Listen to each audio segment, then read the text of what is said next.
en quête de transformation et d'évolution. À travers chaque épisode, je vous invite à plonger au cœur de mes réflexions, de mes introspections, où je partage des moyens et des outils que j'ai découverts pour une vie pleine et épanouie. Vous découvrirez des conseils pratiques, des stratégies concrètes que j'applique moi-même au quotidien. Une dose d'inspiration pour libérer chaque aspect de votre être. Mon objectif est de vous aider à construire une vie éveillée, intentionnelle, consciente, riche, créative et productive. Vous accompagner à éveiller davantage votre conscience. Ne manquez pas un seul épisode et abonnez-vous dès maintenant sur votre plateforme de podcast préférée et embarquez dans cette aventure vers votre meilleure version. Allô tout le monde! Aujourd'hui, j'ai envie de prendre le temps de détailler qu'est-ce que le trauma vicariant. Je le sais, j'en ai déjà parlé, je le sais que tous les épisodes que j'ai faits parlent souvent du trauma vicariant parce que, évidemment, quand j'ai choisi de mettre des épisodes en ligne sur les plateformes de podcast, c'était vraiment dans l'intention de sensibiliser les gens justement à ce diagnostic qu'est le trauma vicariant. C'est un diagnostic qui est peu connu. Puis, en fait, pourquoi je prends le temps aujourd'hui? Ben, c'est justement, j'avais l'impression, avec le temps, d'avoir un peu comme plus effleuré le sujet, puis d'en avoir parlé, mais sans nécessairement aller dans les détails précis de comment ça peut arriver dans une vie, puis c'est quoi le contexte qui met la personne dans cet état, puis comment on arrive là un peu à finalement avoir ce diagnostic de trauma vicariant. Aujourd'hui, je me suis assise avec mon micro. Là, je le fais tout le temps, en fait, quand je fais des balados. Mais je me suis assise avec mon vrai micro que j'ai acheté là, pour faire les balados.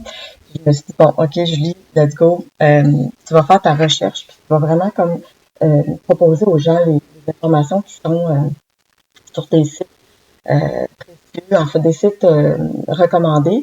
Puis de leur donner l'information qui est vraiment plus complète sur le trauma. C'est important pour moi d'aller vous donner des précisions, des détails pour que vous puissiez vraiment comprendre davantage, puis aussi être peut-être à l'affût de votre entourage, de regarder est-ce que vous avez des gens autour de vous que vous pouvez peut-être saisir, qui sont peut-être dans une sorte de détresse, qui vont moins bien, puis de soit les renseigner sur les symptômes du trauma vicariant, puis du contexte dans lequel il arrive. Puis des fois, j'écoute vous dire peut-être que c'est à vous que je m'adresse.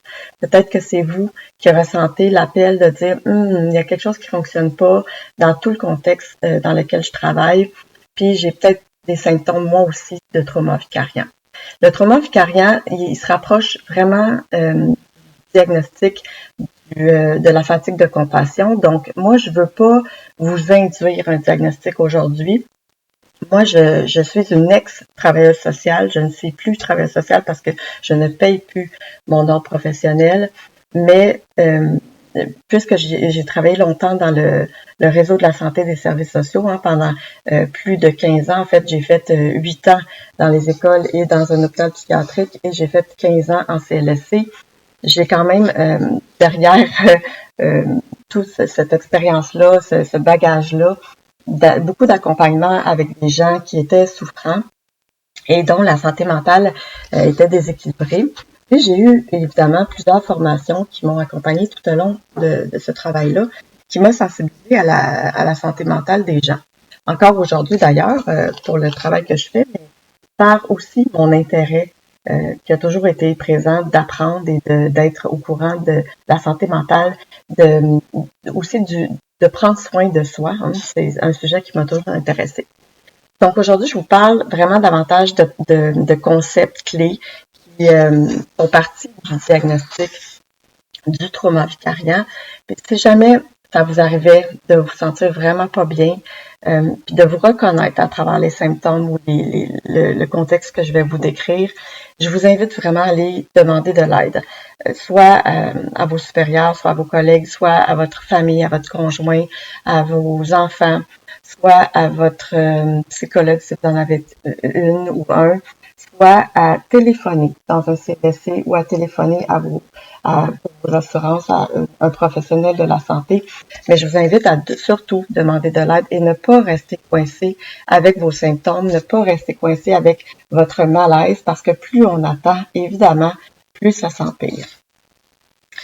Donc, je commence avec les informations que j'ai envie de vous partager plus en détail aujourd'hui. C'est lorsqu'on accompagne évidemment une clientèle qui va pour laquelle on est disponible pour elle, hein, une clientèle qu'on a l'intention d'aller aider, qu'on a l'intention d'aller accompagner.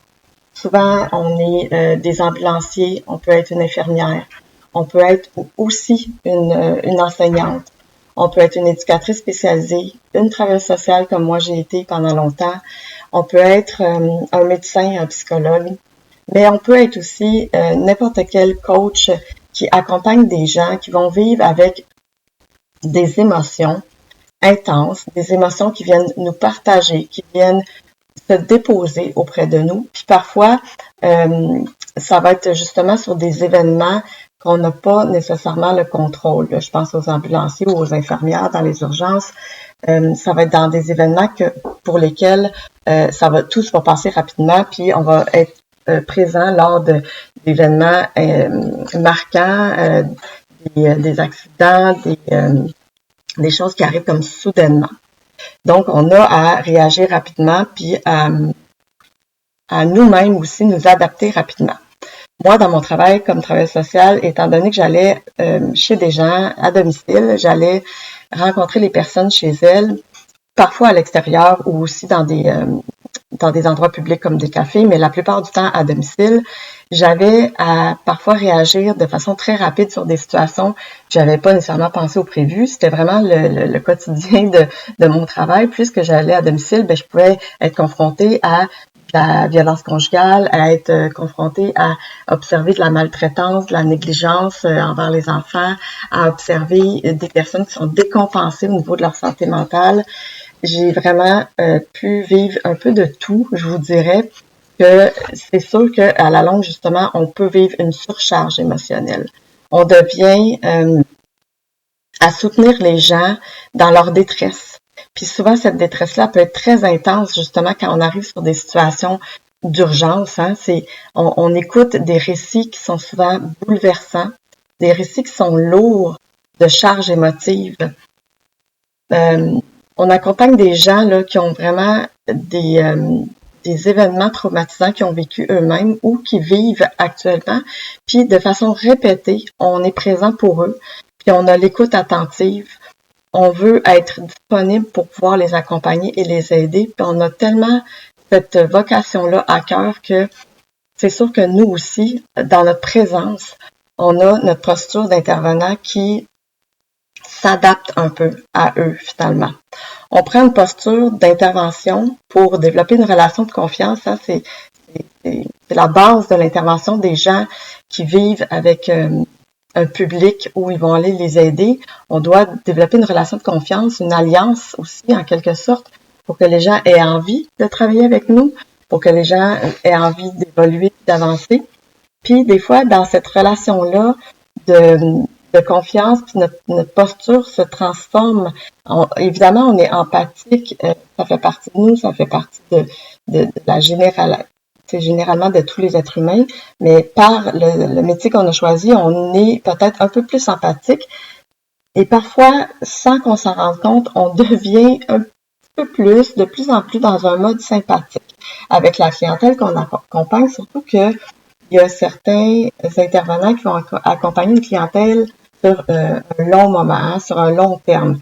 Comme par exemple, moi, j'ai dû accompagner des gens pendant plusieurs années par moment, puisque la clientèle que j'accompagnais faisait partie d'un programme qui leur donnait le droit, les mères enceintes, d'être accompagnées pendant la grossesse, mais aussi jusqu'à temps que leur enfant puisse entrer à la maternelle, donc jusqu'à temps qu'il ait 5 ans. Je vais vous dire qu'il y a certaines familles que j'ai accompagnées, même des fois encore plus longtemps, parce que soit il y avait un deuxième enfant, ou, je m'excuse, j'avais besoin d'une petite gorgée d'eau, mais aussi par moment parce qu'il y avait encore besoin d'aide, il y avait encore besoin de support, il y avait encore des apprentissages à faire. Évidemment, c'est une clientèle dans des contextes de grande vulnérabilité qui avait besoin d'être accompagnée, je vais dire, éduquée en quelque sorte, d'être un peu comme nous, on avait un rôle de parents, hein, on les accompagnait et on les guidait. Donc, quand on est longtemps là, en présence de personnes comme ça, à la longue, justement, notre empathie peut se transformer avec de la sympathie, en fait. Puis ça se joue toujours inconsciemment, hein, ces comportements-là. Quand on écoute notre clientèle, même physiquement, des fois, on va avoir des mimiques faciales, puis on va avoir des mimiques physiques là où on va les regarder, puis être avec eux pour qu'ils ressentent qu'on les comprend, puis qu'on veut les aider, qu'on est là pour les accompagner puis les soutenir. Puis tout ça se fait de façon inconsciente. Puis des fois, on est même un peu dans de l'identification projective. Hein? On s'identifie un petit peu comme dans leur vécu. Puis des fois, bien évidemment, dans le contre-transfert, les sentiments là, vraiment inconscients qu'on va, par exemple, mettons, on a eu des sentiments, là, puis on est influencé par nos propres expériences, tu sais, nos propres conflits à nous, là, personnels qu'on a intérieurement. Puis là, ça influence un petit peu notre relation avec le client. Tu sais, on devient, mais c'est tout inconsciemment, ce qu'on fait ça. On s'en rend même pas compte. Là, tu sais, c'est comme tellement particulier d'être avec une clientèle comme ça à la longue que quand tu rentres à la maison puis que tu voudrais qu'ils te fassent justement confiance, puis c'est toujours très fragile cette confiance-là parce que surtout dans le contexte où moi j'ai évolué, je vous dirais, avec des familles, c'était des gens qui avaient toujours un peu peur qu'on les signale à la DPJ, donc de garder puis de maintenir la relation de confiance. On est toujours un peu sur la corde raide d'être la personne qui va dénoncer quelque chose ou d'être la personne qui va les juger puis qui va être un peu mais c'est ça, c'est un peu le juge critique. Fait que c'est sûr que plus on a des comportements, nous on va adopter, comme je disais tantôt, un peu dans notre facial, tu sais, d'avoir un regard, tu sais, qui va compatir, tu sais, d'avoir des mouvements dans notre posture aussi, d'être de plus en plus proche, puis ben c'est pas proche physiquement, mais on va mimer un petit peu comme ce que notre client fait sans s'en rendre compte là. Puis ce mimétisme-là, il va être vraiment aidant et puissant parce que ça renforce cette alliance-là thérapeutique avec les clients, puis ça renforce vraiment la relation de confiance qu'on développe. Sauf que à la longue, là, c'est clair que nous, notre cerveau, tu sais, il va être fragilisé par ce mimétisme-là parce que notre cerveau puis notre corps, il réalise pas, mais en même temps, il encaisse puis il emmagasine toutes les émotions puis la charge émotionnelle qui nous appartient pas, en fait, là, qui appartient vraiment au patient puis à son vécu puis à ce qu'il nous raconte. Puis des fois, à ce qu'on observe parce que moi, j'allais à domicile, puis j'avais vraiment comme ce que j'observais entre le parent puis l'enfant. J'allais dire patient, mais je vais dire le parent puis l'enfant. Puis c'était vraiment, des fois, vraiment, ça me rend compte, j'étais imprégnée de l'émotion que je pouvais ressentir de la détresse, soit de la mère ou de l'enfant qui était présent.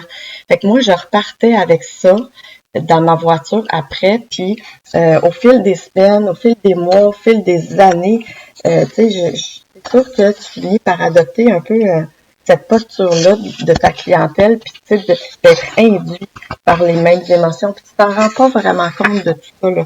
Tu sais, tu vas à domicile, puis tu es avec ces clients-là, puis en fait, tu t'attaches en quelque sorte. Je dirais pas que c'est peut-être toujours les mêmes enjeux pour des gens qui les voient juste une fois comme des ambulanciers, des infirmières qui sont dans une urgence ou les gens de la DPJ, tu sais.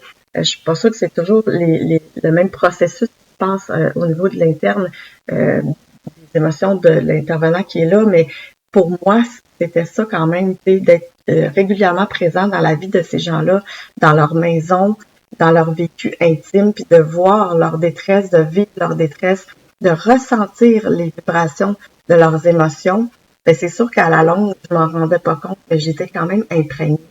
Puis parfois, ben leur trauma à eux, leur vécu, tout leur traumatisme qu'ils ont eu dans leur enfance, puis les peurs qu'ils ont gardées, ben c'est comme si ça finit par me teinter puis que je me les approprie un petit peu aussi. T'sais.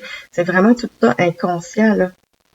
Mais je finis par réagir, moi aussi, des fois un peu, avec leur peur qui m'a teintée dans des situations extérieures. Là. Par exemple, je quitte leur domicile, mais parce que j'ai entendu des histoires d'horreur puis qui m'ont raconté leur vécu qui était traumatisant. Tu sais, j'ai entendu tellement d'histoires de viol, d'inceste, de violence conjugale. Puis de repartir avec ça, ben c'est sûr que moi, par exemple, la violence conjugale, ben je la percevais différemment après. Quand j'étais à l'extérieur, puis j'entendais par exemple des histoires à la radio ou dans les nouvelles, ben j'étais un peu teintée de par exemple voir ma clientèle qui était avec des jeunes enfants, des bébés, etc. Puis ça venait me chercher, fait que toutes les peurs que ma clientèle avait, qui m'avaient un peu été transmises en quelque sorte inconsciemment, que j'avais gardé malheureusement à l'intérieur de moi, ben ils me teintaient aussi dans mon vécu quotidien. C'est malheureux, mais c'est un peu ça qui est arrivé.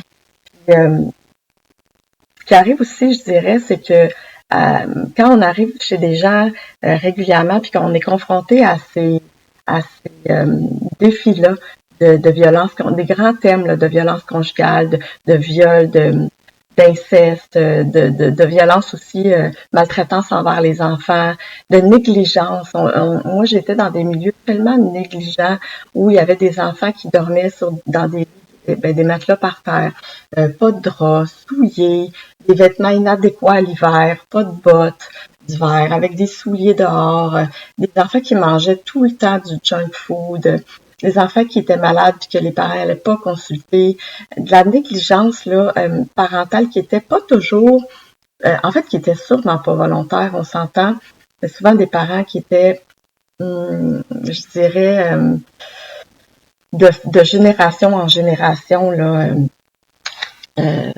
comment je pourrais dire ça, un peu négligés, puis eux-mêmes dans une pauvreté culturelle, une pauvreté éducative et scolaire, tu sais. Fait que c'est sûr que pour eux, de savoir qu'est-ce que c'est d'être un bon parent, qu'est-ce que c'est d'avoir une maison propre, qu'est-ce que c'est d'avoir d'être un parent qui prend soin de la santé de son enfant, puis même qu'est-ce que c'est un parent qui prend soin de lui-même, il ne savait pas, puis en fait, j'étais là pour ça. Fait que c'est sûr que mais d'être témoin de ça quotidiennement, puis d'avoir tellement un grand travail à faire avec eux, à la longue, ça remettait en, je veux dire, je me posais souvent inconsciemment des questions sur, tu sais, par exemple, à un moment donné, on se dit, mais voyons donc, ça n'a pas de bon sens, coudonc, je vis-tu dans un monde qui est aussi triste, aussi décevant? Est-ce qu'il y a encore des gens bons? Est-ce qu'il y a encore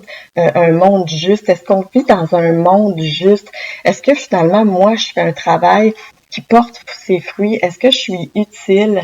Est-ce que je fais pas ça pour rien? Puis est-ce que je fais ça pour quelques personnes, mais que le monde est tellement triste, noir, sombre, dégueu, que finalement, je fais ça, puis il y aura rien qui va changer dans la vie. Puis là, on devient avoir là, je me répète, là, mais c'est tout un peu inconscient. C'est qu'on sort des domiciles, puis on arrive en faisant nos notes, nos statistiques, tout inconscient, c'est ce genre de remise en question-là, mais c'est un peu sur des fondements de notre vie, des fondements de nos choix professionnels, des fondements du monde dans lequel on vit, que inconsciemment, on se remet un peu tout ça en question, puis c'est une forme de tristesse qui nous envahit, puis une forme comment je pourrais dire ça, je dis tristesse, là, mais on devient un peu avec une sorte de brouillard mental parce que on baigne tellement dans cette noirceur-là, ou en tout cas dans ce gris-là, cette détresse-là quotidiennement, que finalement, si on prend pas de recul puis qu'on prend pas le temps de prendre soin de nous, ben c'est un peu là que on finit par toujours être induit là, par ces remises en question-là, puis de se questionner sur le sens de notre travail, puis même de nos valeurs personnelles. Souvent, ben là, je parle pour moi, là, mais moi, c'était ça un peu, c'était que je m'étais perdue à la longue. À un moment donné, je me souviens, je faisais du sport beaucoup avec mes collègues, puis on allait au gym sur l'heure du dîner, on allait au gym ensemble, on se donnait rendez-vous, puis on faisait des cours où on faisait, mettons, tout le monde sur son tapis roulant, ou il y en a qui faisaient des poids, tout ça, mais à un moment donné, je me suis blessée au pied, puis je faisais plus d'exercice, là, ni avec les collègues, ni chez moi. J'avais tendance à faire beaucoup de jogging, vraiment comme à partir de chez nous. Puis à un moment donné, en m'étant blessée au printemps, en refaisant une course, j'ai arrêté complètement de faire le jogging pendant plusieurs mois, même pendant plusieurs années. Fait que je faisais plus d'exercice. Puis là, tranquillement, avec le temps, tu sais, même, je me suis rendu compte que je faisais de moins en moins. En fait, je m'en suis pas rendu compte, c'est vraiment après coup, avec du recul, puis aujourd'hui que je vous en parle, mais moi, je faisais plus d'activité sociale. Fait que, tu sais, quand on a le contexte du trauma vicariant, c'est un peu ça qu'on vit, c'est que tranquillement, avec toutes ces remises en question-là, puis cette tristesse-là, puis ce brouillard-là qui s'installe, souvent, on va faire ça, tu sais, on va s'exclure socialement, on fera moins d'activités, puis moi, je vais vous dire, moi, à la fin, je prenais plus mes dîners, puis j'avais des super bonnes défaites, là. Je me disais, tu sais, sur l'heure du dîner, c'est beaucoup plus tranquille au travail, je vais pouvoir en profiter pour prendre mes notes, il n'y aura pas personne au bureau, tout le monde va être parti, puis comme ça, je prendrai ma pause dîner plus tard, soit avant, soit après, ou je finirai plus tôt. Mais finalement, là, je finissais jamais par la prendre, ma pause, parce que t'as tellement de travail à faire que finalement, tu le fais pas, tu sais. Fait que moi, je mangeais pendant que je dînais. Puis, je vais vous dire que, étant donné qu'on prend moins bien soin de soi-même, quand on devient un peu négligent comme ça de ses propres soins, évidemment, moi, j'avais aussi diminué la qualité de mon alimentation. Fait que souvent, le matin, je partais rapidement, puis je m'apportais des petites choses à manger rapides, mais je peux pas dire que c'était nécessairement mauvais, mais tu sais, mettons, je m'amenais souvent une canne de thon puis une coupe de légumes à côté, mais c'est pas très complexe, c'est surtout pas très savoureux, puis je pouvais pas dire que j'appréciais mon temps de dîner. Puis je vais vous dire que les gens qui ont tendance à se rendre jusqu'à des diagnostics comme ça, comme le trauma vicariant par exemple, ça va souvent être des gens qui vont avoir tendance à être soit comme ça généralement ou dans une période de leur vie, mais des gens qui sont souvent surinvestis au travail. Moi, je me souviens vraiment que j'étais dans un extrême là pendant plusieurs années, mais malheureusement, j'ai toujours eu tendance à être comme ça dans tous les travails, tous les emplois que j'ai eus. Un extrême, quand je vous dis, là, c'est que, tu sais, moi, je disais jamais non à prendre des nouveaux clients. J'avais un caseload qui était extrêmement chargé pour, extrêmement. En tout cas, j'étais une de celles qui prenait le plus de clients, puis j'avais un gros caseload qui était, j'en avais beaucoup de clients, en fait. Puis, je faisais toujours plus d'heures qui étaient demandées. Je faisais toujours beaucoup d'heures dans ma semaine. Puis, je mettais mes heures en banque, là, dans le sens où je les écrivais, en tout cas, dans mon agenda, je les écrivais en quelque part. Sauf que le problème, c'est que je les reprenais pas tout le temps. Puis, des fois, je me disais, je vais écrire si je fais 1 heure de plus, 2 heures de plus, mais toutes les 15, 20 minutes que je faisais de plus, eux autres, je les écrivais pas. Puis, l'autre affaire que j'ai le goût de vous dire, qui est peut-être quelque chose à prendre en note, qui est un petit détail, mais qui est quand même important, c'est que moi, je ne faisais plus attention au temps, à la longueur, à la durée de mes rencontres avec ma clientèle. Moi, je pense qu'il y a une durée qui est très saine de temps à passer avec une clientèle, puis je pense que quand on commence à ne plus regarder la durée puis le temps de présence avec une cliente ou un client, c'est là où je pense que ça devient questionnant. Puis je vais vous donner vraiment des chiffres précis. Puis ça, c'est vraiment une opinion bien personnelle. Mais je pense qu'une rencontre avec des clients qui sont justement en charge émotive ou qui sont dans des contextes où il y a une lourdeur, soit émotive, mais une lourdeur aussi au niveau socio-économique, je pense qu'un 45 minutes, un 50 minutes, puis un maximum de 1 heure, c'est suffisant. D'abord parce que notre concentration à nous, notre qualité de présence et surtout leur qualité de présence, leur qualité de concentration, leur qualité de présence à emmagasiner ce qu'on peut leur offrir, c'est clair que 1 heure, c'est déjà beaucoup. On s'entend que si on est avec une clientèle qui va moins bien, ça fait beaucoup d'informations, soit émotionnelles, soit cognitives, soit au niveau même de l'énergie qu'ils ont à partager, ça fait important 1 heure de temps. Donc, après 1 heure de temps passé avec un client, une cliente, une famille, c'est vraiment trop, selon moi. Puis à la fin, ou même pendant de trop nombreuses années, je regardais plus l'heure. Je pouvais être des fois 1h15, 1h20, 1h30 chez des clients, puis définitivement que ça fait pas de sens et c'est définitivement trop long. Fait que tous ces éléments-là, je trouve qu'ils sont à prendre en compte quand on est surinvesti. On a tendance aussi à surcharger notre horaire, puis à ne pas être capable de prendre un recul sur notre horaire, puis de ne pas être capable de dire non. Puis j'aime pas ça, cette expression-là, de ne pas être capable de dire non, mais tu sais, de juste être capable de voir qu'est-ce qui est sain, puis qu'est-ce qui est malsain. Puis de regarder notre horaire, puis de faire quelque chose d'équilibré. Puis d'équilibrer autant au niveau du travail, mais autant au niveau de notre vie personnelle. Parce que le travail, c'est quelque chose qui est supposé de nous rapporter de l'argent, mais c'est aussi quelque chose qui est supposé d'être en quelque sorte un plaisir. Le travail, c'est quelque chose qu'on choisit à la base. On va aller porter notre curriculum vitae, on va aller faire une entrevue à un endroit qu'on a choisi. Je ne connais personne qui va faire une entrevue ou qui va postuler à un travail avec une obligation, puis je vais dire un fusil sur la tempe. Là. On a toujours en quelque sorte un choix. Je comprends que des fois, on n'a plus de choix parce qu'il faut qu'on ramène un revenu à la maison pour pouvoir manger, payer notre loyer, etc. Sauf que l'endroit et le lieu qu'on va choisir, celui-là, il nous appartient très vraiment plus que personnel. Là. Ça, il n'y a personne qui va nous contredire. L'endroit qu'on va choisir, c'est nous. On se dit, OK, c'est ici que je vais déposer mon corps, mon esprit quotidiennement pour venir effectuer un travail puis être payé pour le faire. Fait que ça, j'ai goût de vous dire que vous êtes la seule personne responsable à avoir choisi ce milieu de travail et cet emploi.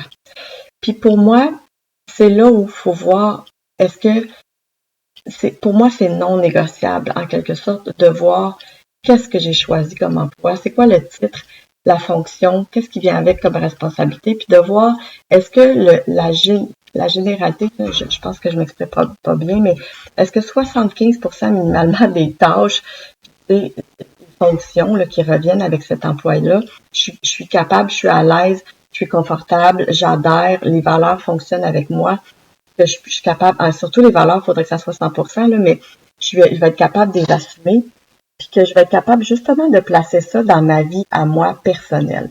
C'est pour ça que je vais après justement comparer avec l'horaire, de dire, ben l'horaire de travail fonctionne avec ma réalité, avec ma vie, puis de voir comment ça crée un équilibre ensemble.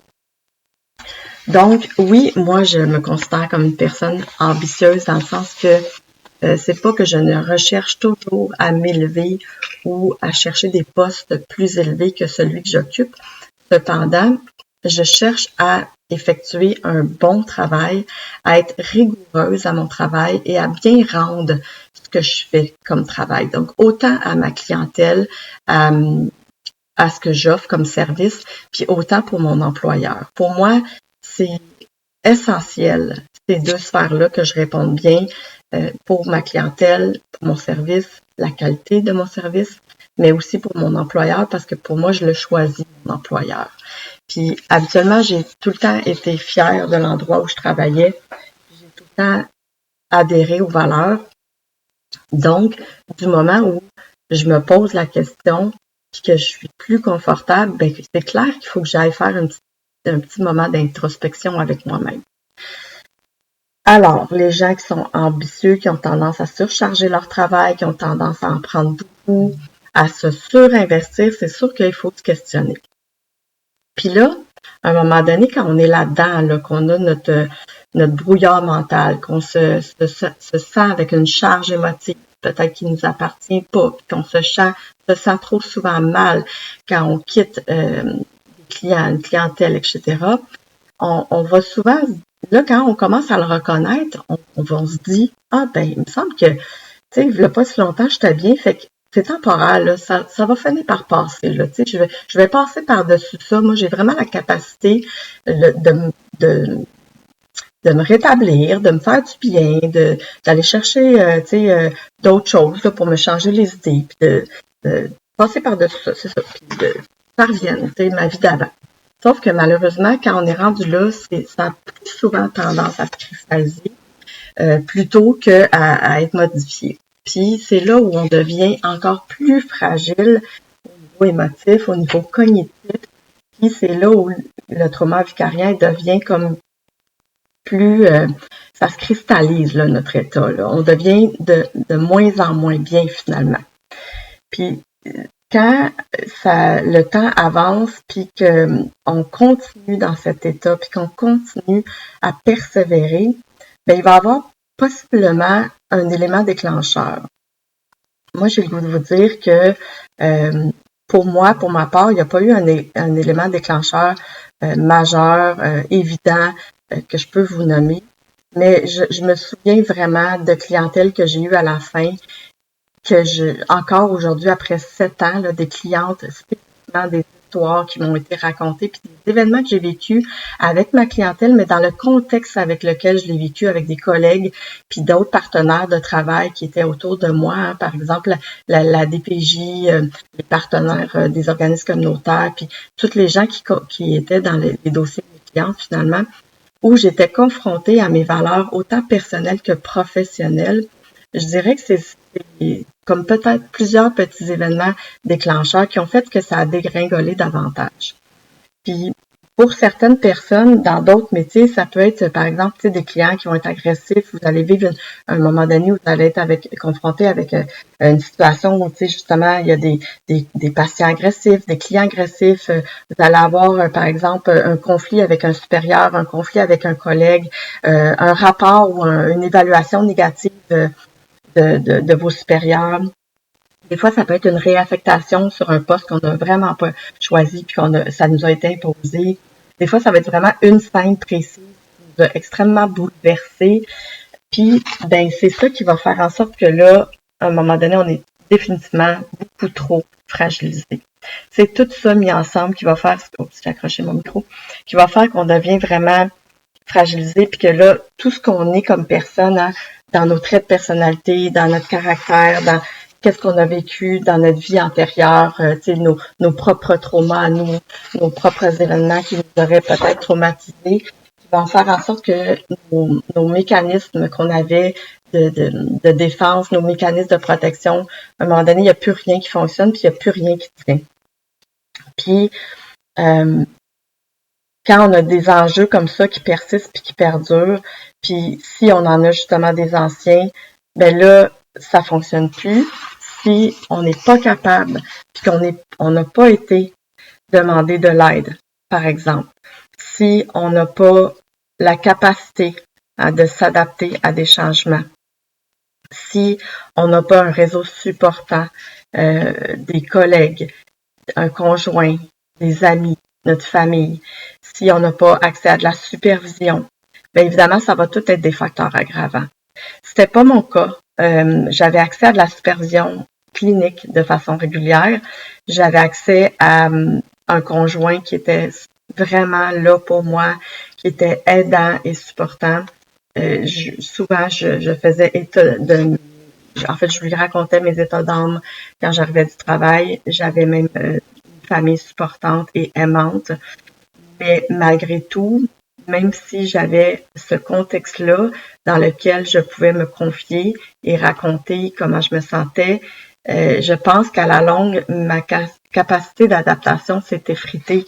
Je pense qu'à la longue, le stress et les émotions que j'ai accumulées, ben, j'étais plus capable de les gérer.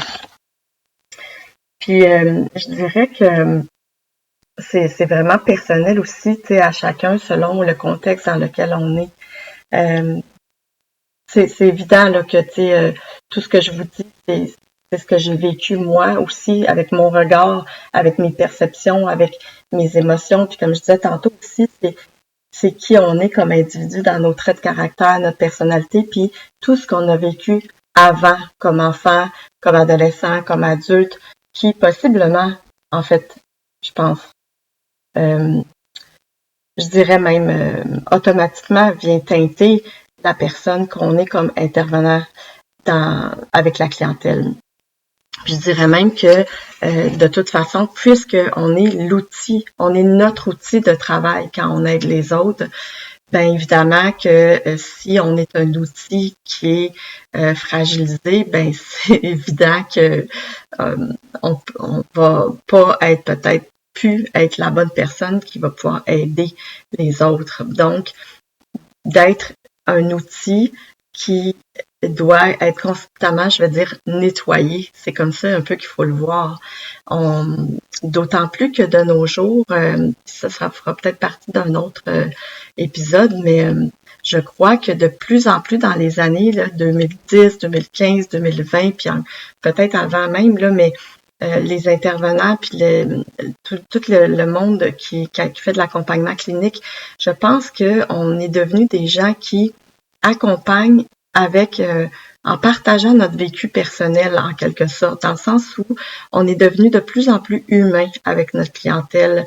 Je me souviens quand j'étais jeune, moi, on pensait au psychologue, puis on se disait le psychologue, tu sais, il va avoir beaucoup tendance à écouter puis à nous guider, mais jamais va nous raconter par exemple, si lui-même a vécu un traumatisme ou un événement difficile, jamais je sais pas moi, le travailleur social partageait s'il avait vécu lui-même, par exemple, un défi au niveau parental, avec son client, sa cliente devant lui. Puis de plus en plus, je pense que ça a été acceptable et accepté, puis même, je dirais, favorisé que les intervenants partagent une partie de leur vécu. Puis ça fait en sorte que la relation justement d'aidant à aider était peut-être encore plus facilement établie. Puis la confiance était plus facilement, rapidement faite en fait. Puis c'est correct, je pense que, en tout cas moi je le vois d'un bon œil, sauf que en même temps, est-ce que ça nous fragilise pas aussi, parce que en se replongeant dans ces événements-là ou en se replongeant dans cette fragilité-là où on est nous aussi des êtres humains qui ont vécu des défis, il faut faire attention justement à comment on le fait, puis jusqu'à quel point. Puis est-ce qu'on est disposé à ce moment-là à le faire? Puis je pense que c'est pour ça qu'il faut prendre le contexte vraiment dans sa globalité, puis que j'ai énuméré ici aujourd'hui tout ce qui vient interférer pour amener la personne à recevoir un diagnostic de trauma vicariant. C'est vraiment plusieurs éléments qui font en sorte que on devient au final vraiment plus fonctionnel comme professionnel, puis qu'on peut plus prendre de distance au niveau émotionnel puis clinique, puis qu'on devient avec trop grande sympathie finalement. Fait que si je résume là rapidement, il y a des facteurs qui étaient présents avant, le traumatisme, avant qu'on reçoive un diagnostic de trauma vicariant puis qu'on devienne vraiment plus fonctionnel au travail, il y a des facteurs qui sont là présents avant dans notre vie. Évidemment, notre organisation de travail, comment notre climat de travail il fonctionne, est-ce qu'on a du soutien, est-ce qu'on a de la supervision, c'est quoi notre charge de travail, est-ce que on a des traumas qui étaient présents dans notre vie avant, puis aussi il y a les facteurs qui s'ajoutent au présent personnel dans la circonstance actuelle au professionnel. Donc, est-ce que, par exemple, on vit pas un stress financier? Est-ce qu'on vit pas une situation familiale difficile? Est-ce que t'es pas une personne qui est en séparation ou qui vit des conflits conjugaux? Est-ce que t'as pas, c'est pas un stress financier, etc. Puis, il y a le stress lié aussi à l'entourage. Par exemple, comme je disais tantôt, est-ce que tu as accès à de la supervision clinique? Est-ce que tu as accès à des supérieurs qui vont te soutenir, qui vont t'accompagner? Est-ce que tu vas avoir un soutien de tes collègues? Est-ce que tu vas pouvoir avoir un endroit pour ventiler, évacuer? Est-ce que tu vas aussi avoir accès à du soutien professionnel comme la formation? Ça, c'est important aussi de se sentir outillé comme professionnel.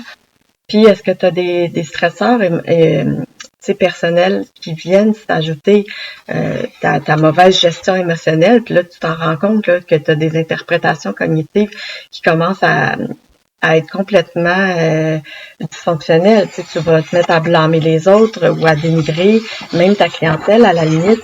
Est-ce que tu prends soin de toi en dehors de ton travail? Est-ce que tu vas être capable de t'adapter à tout ça en allant, par exemple, faire de l'exercice, en allant utiliser un moyen extérieur comme des activités ludiques, des activités, par exemple, artistiques, etc. Est-ce que tu prends le temps de te faire plaisir? Est-ce que tu as des amitiés que tu entretiens? Fait que, tu sais, c'est sûr que tout ça rentre en ligne de compte, le avant, le pendant, puis ce qui vient s'ajouter pour dire que tu t'es fragilisé puis que tu as malheureusement peut-être pas pris soin de toi à la longue, puis que tu t'es pas vu aller, parce que souvent, comme je disais au début, c'est toutes des choses qui se font de façon inconsciente. Je me souviens tellement, par exemple, moi, quand il y a une de mes collègues qui venait de vivre une formation super intéressante de 3 jours, puis elle m'avait dit, toi, Julie, t'évalues ton bien-être aujourd'hui, puis ton bonheur sur une échelle de 1 à 10, à combien? Puis je me souviens rapidement de l'avoir regardé dans les yeux puis d'y avoir dit, ben moi, je suis à 9 sur 10. Moi, là, on parle de ça, là, quelques semaines avant que je tombe en arrêt de travail, j'évaluais mon bonheur à 9 sur 10. Comment j'étais aussi inconsciemment dans un brouillard mental, émotionnel, cognitif, je veux dire, c'est incroyable, mais pour moi, je me disais, hey, je suis chanceuse, je fais un métier que j'aime puis que je me vois faire pour le restant de mes jours.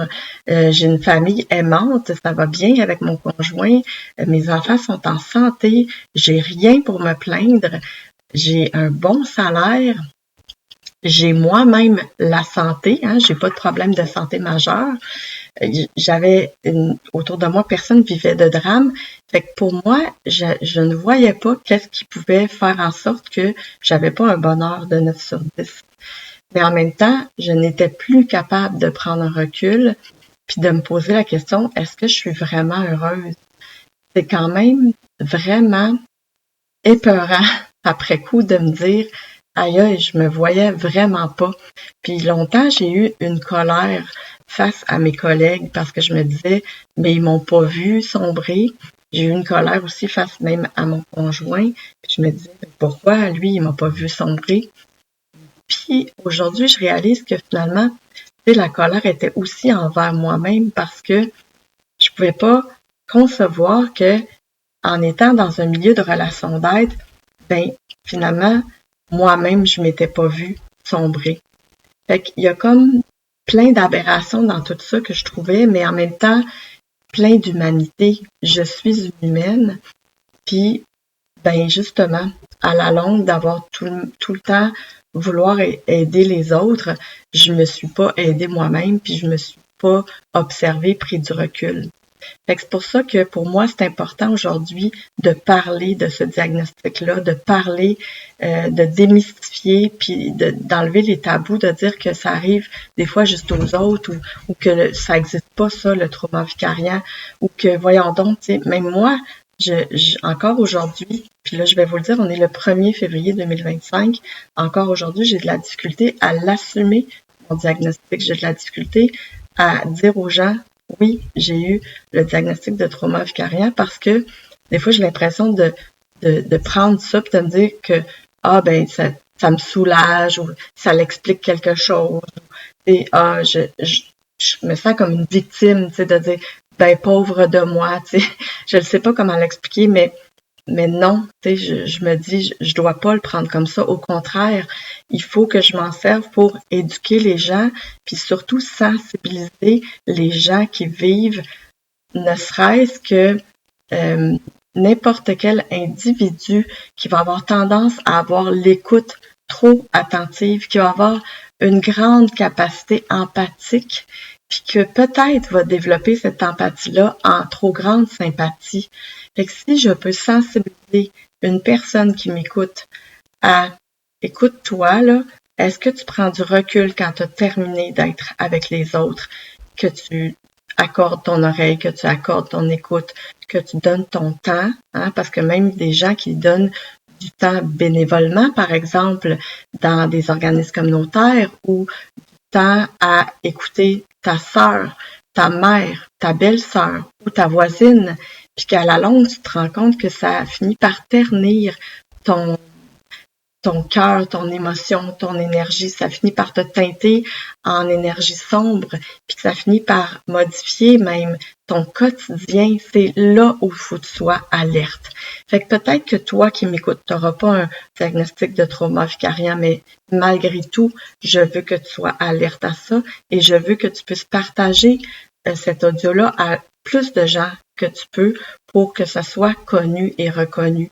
Parce que malheureusement, encore aujourd'hui, ce n'est pas connu, le diagnostic de trauma vicariant ou même de fatigue de compassion.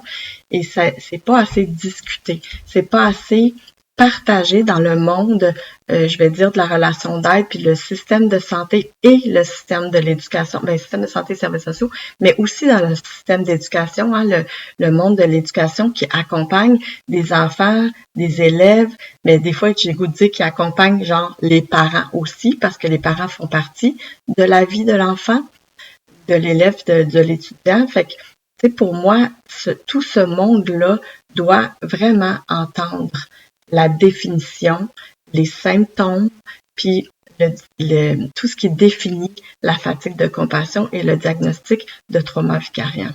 Puis je vous invite à être alerte et à faire attention à vous, à demander de l'aide s'il vous plaît, et à partager vos émotions à d'autres personnes qui pourront, elles, faire du reflet sur vous et vous amener à vous questionner et à réfléchir sur votre situation. J'espère que cet épisode-là aura été celui qui aura été le plus clair, le plus constructif, le plus, je dirais, en tout cas concret, je vais dire, pour ce diagnostic-là qui m'a été accordé en 2018. Je ne suis plus travailleuse sociale, puis je ne suis pas une personne qui est diagnostique, mais je vous invite à vous poser des questions si vous avez ressenti à l'écoute de cet épisode vraiment un malaise parce que vous vous êtes posé des questions sur votre propre situation, puis à aller chercher l'aide nécessaire. Sur ce, je vous dis à bientôt, puis si vous appréciez cet épisode, si vous appréciez mes balados, s'il vous plaît, allez mettre des étoiles sur la plateforme pour laquelle vous écoutez cet épisode. Puis ne vous gênez-vous pas pour me faire des commentaires et venir vous abonner à mes médias sociaux, à Julie Desjardins sur Instagram ou sur Facebook. Je vais vraiment apprécier vous lire. Vous pouvez me partager tout ce que vous avez envie si vous connaissez quelqu'un ou vous êtes vous-même vous vous reconnaissez dans ces symptômes ou ce diagnostic ou ce contexte, ça va me faire plaisir de vous lire. Je vous remercie vraiment d'avoir écouté cet épisode jusqu'à la fin, puis je vous dis à bientôt.